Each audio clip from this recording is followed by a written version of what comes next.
का हो बहनी दीदी लोग ठीक ही हो? आवाज तोरन सबका एक सोहर सुनाई था। भगवान मेरी झोली भर दो सूरज के निकलने से पहले।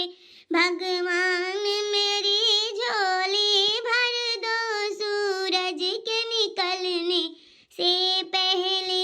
मैंने सासू बुलाई वो आई नहीं, चरवे की सुबह घड़ी बीत गई।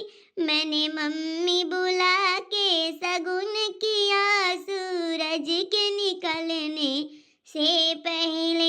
मैंने मम्मी बुला के सगुन किया सूरज के निकलने से पहले। भगवान मेरी झोली भर दो सूरज के निकलने से पहले। मैंने जेठनी बुलाई वो आई नहीं, पिपरी की सुबह घड़ी बीत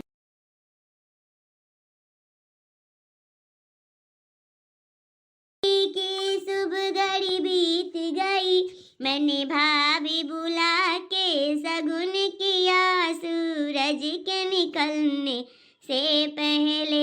मैंने भाभी बुला के सगुन किया सूरज के निकलने से पहले। भगवान मेरी झोली भर दो सूरज के निकलने से पहले।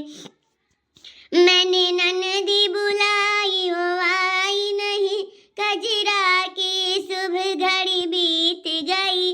मैंने ननदी बुलाई वो आई नहीं, कजरा की सुबह घड़ी बीत गई। मैंने बहना बुला के सगुन किया सूरज के निकलने से पहले। मैंने बहना बुला के सगुन किया सूरज के निकलने से पहले।